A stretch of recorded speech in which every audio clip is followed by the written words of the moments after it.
Um boxeador não é um atleta, é um gladiador.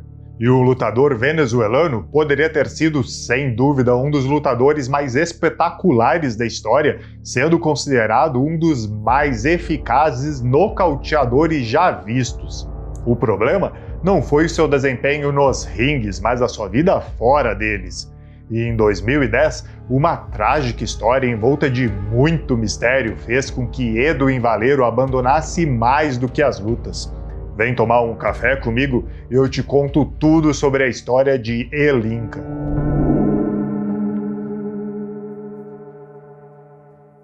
Edwin Antônio Valero Vivas nasceu em 3 de dezembro de 81 em Boleiro Alto, Venezuela. Ele era filho de Heloísa Vivas e Domingo Valero e tinha 4 irmãos. Seu pai era caminhoneiro e abandonou a família quando ele tinha apenas 7 anos. Isso afetou profundamente Edwin e ele e a sua mãe assumiram a responsabilidade total pela casa. Valero começou a ajudar a sua mãe vendendo frutas em uma carroça e depois em uma oficina de bicicletas. O seu chefe nessa oficina era Dimas Garcia, que havia sido boxeador na sua juventude. Ele lhe contava histórias sobre a vida de boxeador e Edwin se interessava cada vez mais nesse esporte. Em uma tarde de 92, Valero estava entregando alhos e passou por uma academia chamada Morochito Rodrigues, nomeada em homenagem ao boxeador venezuelano Francisco Morochito Rodrigues, que havia conquistado uma medalha de ouro nos Jogos Olímpicos. Valero ficou maravilhado com aquele ambiente. Apesar da sua família não concordar com a prática do esporte, ele treinou sem desperdiçar um segundo sequer.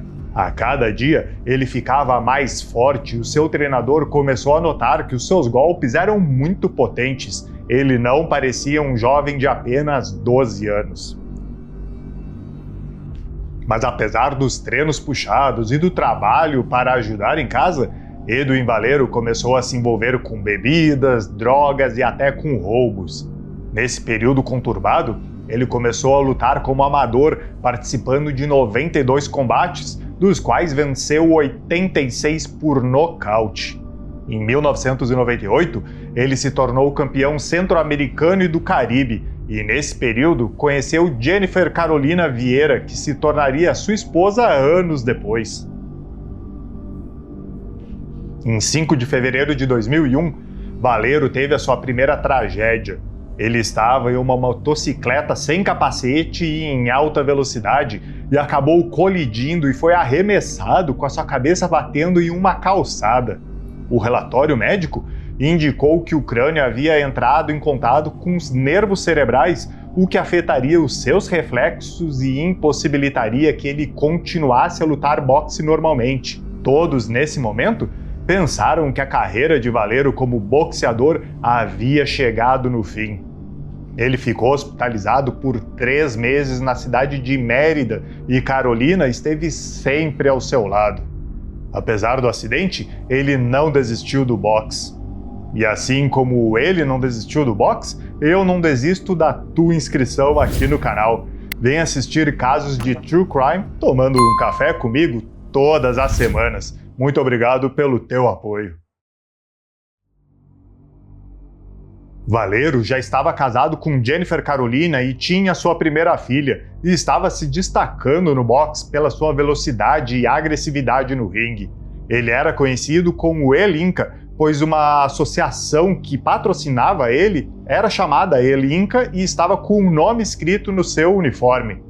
Parecia que a sua carreira estava indo bem, já que ele era um boxeador muito talentoso e até então havia nocauteado todos os seus oponentes nos primeiros assaltos. Mas os excessos com bebida e drogas começaram a cobrar o seu preço e o seu comportamento piorava cada vez mais. Nesse momento, Edwin tentava buscar oportunidades nos Estados Unidos, mas não havia conseguido visto como boxeador devido ao acidente que sofreu anos antes. Assim, voltou para a Venezuela, onde o consideravam um ídolo máximo.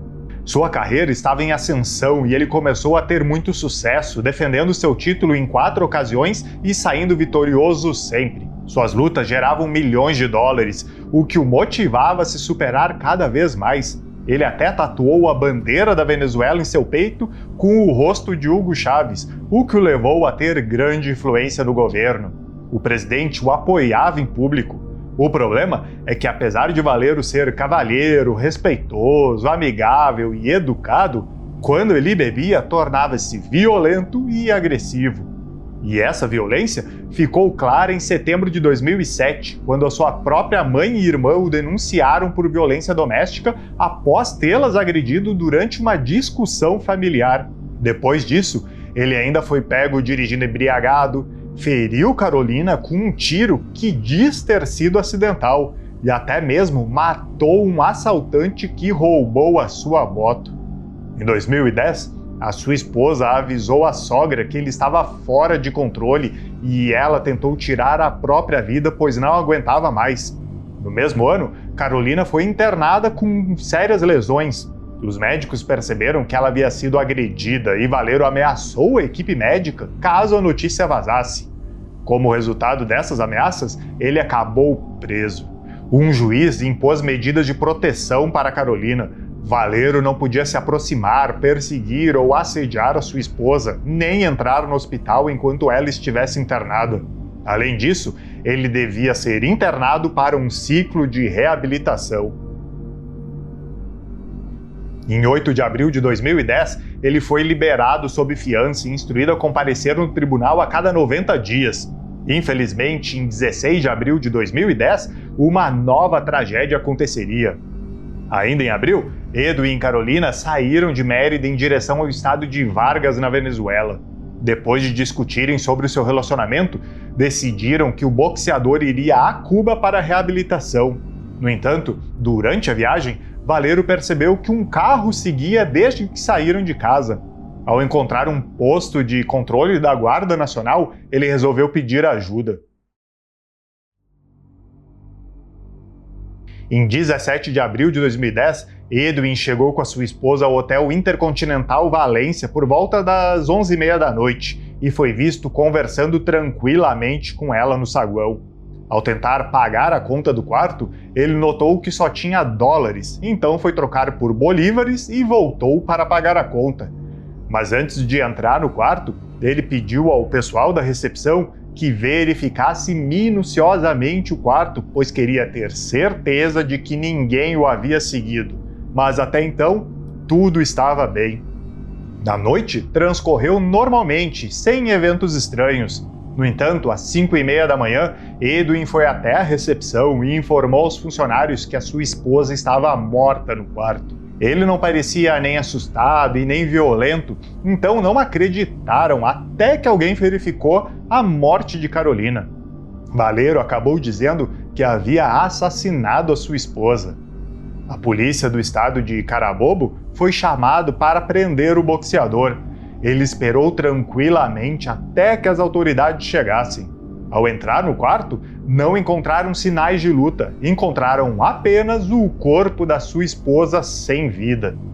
Carolina estava deitada de costas sobre o tapete, revelando 3 feridas causadas por uma arma branca. E apesar da perícia, não foram encontradas facas, navalhas ou algo semelhante que pudesse ter causado essas feridas. Após a intervenção do local, o corpo foi levado para a realização da necropsia. Valero ligou para a casa dos seus sogros e informou que a sua filha havia perdido a vida. Quando perguntado se queria que chamassem alguém, ele disse que não estava bem com a sua própria família e que o melhor era que chamassem o seu empresário. Em sua primeira declaração, Valero mencionou que naquela noite havia adormecido ao lado da sua esposa, pois havia bebido muito e consumido drogas. Quando acordou, estava coberto de sangue e com o corpo da sua esposa ao lado. Ele não se lembrava de nada e simplesmente acreditava que tinha matado sua esposa. Assim, ele desceu e comunicou o que havia feito à polícia, sem saber se realmente tinha sido ele. Ele também disse à polícia que estava sendo seguido desde que saiu de Mérida. No entanto, muitas contradições foram encontradas durante esse seu interrogatório. Tudo transcorria normalmente naquela noite, até que à 1h30 da madrugada do dia 19 de abril, um detento próximo à cela de Edwin ouviu barulhos nela e alertou os oficiais. Quando chegaram, encontraram o corpo do boxeador pendurado. Os seus olhos estavam abertos e algo branco podia ser visto na sua boca semiaberta. Era uma foto da sua esposa e das suas filhas. O corpo de Valero foi levado ao necrotério e a sua família foi notificada.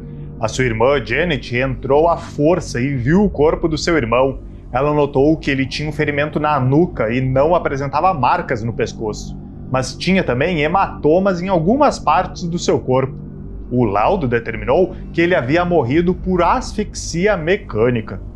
Desde aquele momento, começou-se a questionar a causa da morte, pois o corpo de Edwin Valero não apresentava o sulco característico de enforcamento, apesar do laudo que foi feito.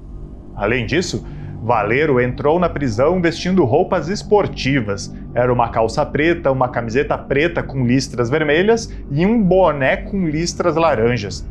No entanto, ele teria usado um jeans para se enforcar. Como isso seria possível se não havia nenhuma outra peça de roupa por ali? A polícia afirmou que permitiram que Valero tomasse banho e trocasse de roupa, mas isso aumentou ainda mais a suspeita de que não havia sido um suicídio, mas que alguém o havia realmente assassinado. Em meio a teorias, surgiu o rumor de que o governo venezuelano havia ajudado Edwin Valero e que a cena toda havia sido montada. Ninguém nunca soube como a peça de roupa chegou à cela e, além disso, ela havia desaparecido misteriosamente e jamais foi encontrada. O caso de Carolina Vieira e Edwin Valero é bastante estranho, com muitos aspectos que nos fazem pensar se tudo isso foi realmente planejado. Além das roupas de Valero, também nunca foi encontrado a arma que matou Carolina. Foi apenas verificado que a arma utilizada teria sido um bisturi. Mas por que um boxeador usaria um bisturi para cometer um assassinato? Se ele estivesse sob o efeito de substâncias, o mais lógico seria que ele a espancasse, mas não foi o que aconteceu. O corpo não apresentava nenhum sinal de luta ou de contusões.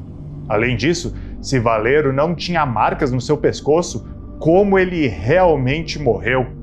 A dúvida sobre o que realmente aconteceu foi tão grande que os seus familiares exumaram o corpo do boxeador apenas um mês após o enterro, em 13 de maio de 2010. A polícia de Mérida, a Guarda Nacional, alguns membros do tribunal e promotores estiveram presentes. Uma hora depois, um laboratório móvel chegou para coletar material e enviar para o Departamento de Medicina Legal de Mérida e Caracas para análise. O prazo dado para os resultados foi de 15 dias, mas eles só foram realmente divulgados em 2014. E eles indicavam que Edwin Valero foi exposto a uma substância que fez os seus pulmões explodirem. Quanto a Jennifer Vieira, a verdadeira causa da sua morte nunca foi descoberta, ou pelo menos nunca foi divulgada. O caso fez tanto sucesso que em 2016 o filme Elinka foi lançado, explorando esse caso cheio de mistério. Se quiser, você pode assisti-lo no Prime Video. E aí, conhecia o caso de Edwin Valero? Já assistiu ao filme Elinka? O que tu acha que aconteceu de verdade nesse caso? Me conta aqui nos comentários. E se quiser ver mais casos de True Crime, que tal o outro envolto também em muito mistério? É o caso de George Smith. Para acessar, só clicar nesse vídeo aqui. Um ótimo caso para ti e até o próximo vídeo com mais café e terror. Até mais!